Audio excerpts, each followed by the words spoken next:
सभी प्रिय छात्र छात्राओं, मित्रों, सहयोगियों सभी को सादर नमस्कार। मैं अतुल मिश्र, साहित्य संघर्ष यूट्यूब चैनल का संचालक आपके बीच में उपस्थित हूँ। आप मेरे चैनल के प्रति अपनी निष्ठा दिखाते हुए इसे लाइक, शेयर, सब्सक्राइब करें और बेल आइकॉन को अवश्य प्रेस कर दें, जिससे जब भी कोई नया वीडियो मैं बनाऊं वह आप तक तत्काल संप्रेषित हो सके। आज बात करेंगे व्याकरण की, व्याकरण की शुरुआत की। मैंने पूर्व में भी आपसे वादा किया था कि हम लोग प्रतियोगी परीक्षाओं, वनडे एग्जाम्स, टीजीटी, पीजीटी, कक्षा 9, 10, 11, 12 सभी विद्यार्थियों के लिए व्याकरण की शुरुआत करेंगे। शुरुआत का मतलब द वेरी बिगिनिंग। और मैंने यह भी आपसे वादा किया था कि हम लोग हिंदी और अंग्रेजी साथ साथ लेके चलेंगे। तो अगर हम व्याकरण की शुरुआत करें तो उसके विस्तार पे, विवरण पे न जाकर के सबसे पहले चर्चा होती है शब्द के भेद की, वाणी के भेद की, जिसे हम अंग्रेजी में पार्ट्स ऑफ स्पीच कहते हैं। यानी सबसे पहली चर्चा वाणी के भेद की होती है, जिसे पार्ट्स ऑफ स्पीच कहा जाता है। और इसे हिंदी और अंग्रेजी दोनों ही भाषाओं में इसकी संख्या, इसके भेद 8 माने गए हैं। संज्ञा, सर्वनाम, विशेषण, क्रिया, क्रिया विशेषण अव्यय, संबंध बोधक अव्यय, समुच्चय बोधक अव्यय, विस्मयादि बोधक अव्यय। अगर इसे when we say in English, noun, pronoun, adjective, verb, adverb, preposition, conjunction and interjection, ठीक वही चीज है। अब इसमें भी विभाजन होता है। विकारी और अविकारी शब्द के अंतर्गत इन 8 को विभाजित कर दिया जाता है। व्यय शब्द अथवा अव्यय शब्द, इनके अंतर्गत इन 8 को विभाजित कर दिया जाता है, जिसे अंग्रेजी में डिक्लाइनिंग वर्ड्स और नॉन डिक्लाइनिंग वर्ड्स, डिक्लाइनिंग और नॉन डिक्लाइनिंग के 2 सांचों में से बांट दिया जाता है। संज्ञा, सर्वनाम, विशेषण और क्रिया, ये सभी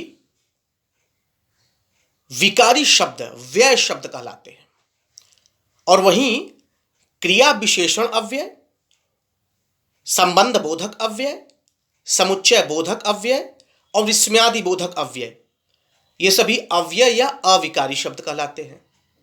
यानी नाउन, प्रोनाउन, एडजेक्टिव, वर्ब, ये सभी डिक्लाइनिंग पार्ट्स ऑफ स्पीच हैं। और वहीं दूसरे तरफ हम देखें तो एडवर्ब, प्रीपोजिशन, कंजंक्शन और इंटरजेक्शन, ये सभी चारों जो है नॉन डिक्लाइनिंग वर्ड्स हैं, non declining parts of speech हैं। अब इनको क्यों कहा जाता है अव्यय या व्यय? वैसे इसके साथ साथ कहीं कहीं जो व्याकरणविद हैं, जो ग्रामेरियंस हैं, एक और इसके अंतर्गत एक और भाग की चर्चा करते हैं, एक और अवयव की चर्चा करते हैं, जिसे हम लोग निपात कहते हैं। अंग्रेजी में इसे स्ट्रेसिंग वर्ड्स कहा जाता है। देखिए, व्यय और अव्यय या विकारी का भेद यह है कि जब संबंधित पार्ट ऑफ स्पीच में, वाणी के भेद में बदलाव होता है, जैसे अगर मैं देखा कि मनुष्य, यह संज्ञा है, ठीक, मनुष्यों, इसका रूप बदला जा रहा है, ठीक, जाता है, जाती है, ठीक, तो इसका काला, काले, यानी इनके रूप का परिवर्तन हो जा रहा है। The same thing applies even in English. Man, men, go, goes,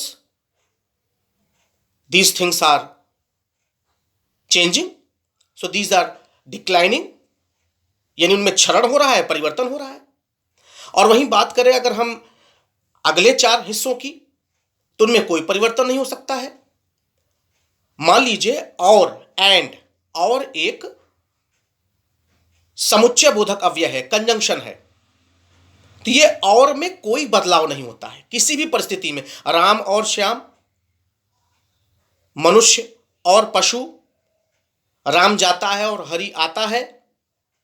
even in English when you use and, there is no changing at all in this word, in this part of speech, whatever the condition may be. Ram and Shyam, Hari and Shyam, Ram goes and Hari comes, ऐसे ही ये चारों, यानी इसीलिए क्रिया विशेषण को शुद्ध भाषा में क्रिया विशेषण अव्यय कहते हैं। आप इसको इसी तरह से पढ़ेंगे, केवल क्रिया विशेषण अगर पढ़ते हैं तो भ्रम में पड़ेंगे। क्रिया विशेषण अव्यय, संबंध बोधक अव्यय, समुच्चय बोधक अव्यय, विस्मयादि बोधक अव्यय, और उनके साथ अव्यय शब्द नहीं लगा है, व्यय शब्द विकारी शब्द है।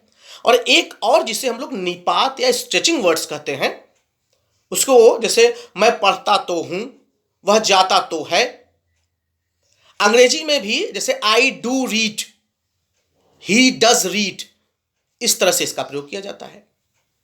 तो आज हम लोगों ने समझा कि जब हम व्याकरण की शुरुआत करते हैं तो अब इससे एक दो प्रश्न निश्चित रूप से हर स्तर पर पूछा जाता है।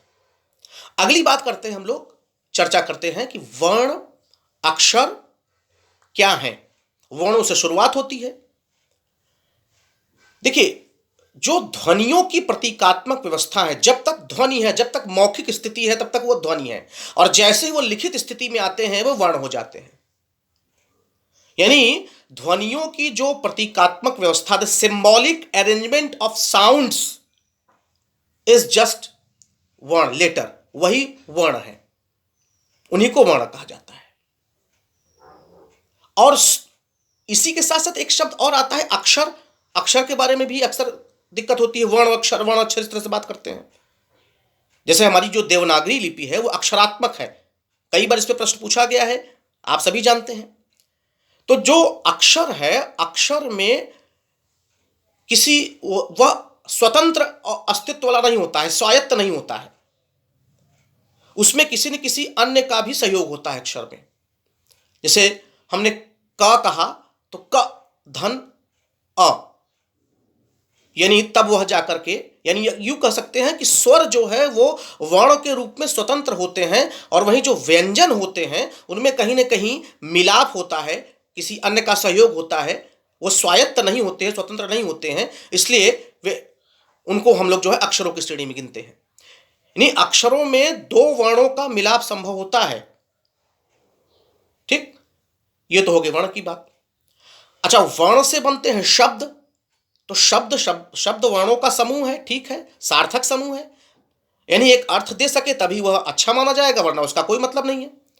र कहने से शब्द नहीं बनेगा, लेकिन र धन आ धन म धन अ, राम, मैं इसको आगे चल के बोर्ड पर भी आपको समझाऊंगा और बेहतरीन तरीके से, तो वह एक शब्द बन गया। और शब्द जो है पद भी बनता है। A word is also in the role of a term when a word has a grammatical position that is called term। यानी जब कोई शब्द व्याकरणिक अस्तित्व को स्वीकार करता है, व्याकरणिक अस्तित्व के साथ जुड़ जाता है, तो वह पद होता है। उसके साथ व्याकरणिक सत्ता अवश्य होती है। राम पढ़ता है, इसमें राम एक पद है क्योंकि राम संज्ञा है। वस्तुतः पद का मतलब हुआ कि किसी भी शब्द की संज्ञा से लेकर के विस्मयादि बोधक अव्यय तक की उसकी व्याकरणिक स्थिति का जब हम विश्लेषण करते हैं तो वही, तब वह पद होता है। मानो when we value a word from the very beginning noun to interjection, when we valuate in this ground, in this way, so they are not only the words, they become terms, वो पद बन जाते हैं। और पद बनता है पदबंध, यानी एक पद जब उसमें एक दो और पद आ जाते हैं तो पदों को बांध करके, जैसे संज्ञा पदबंध, विशेषण पदबंध। और फिर उसके बाद बात आती है, आगे चल करके वाक्य की बात आती है। वाक्य क्या है? शब्दों का समूह, सार्थक समूह जो अर्थ को व्यक्त कर सके। A meaningful group of words is sentence.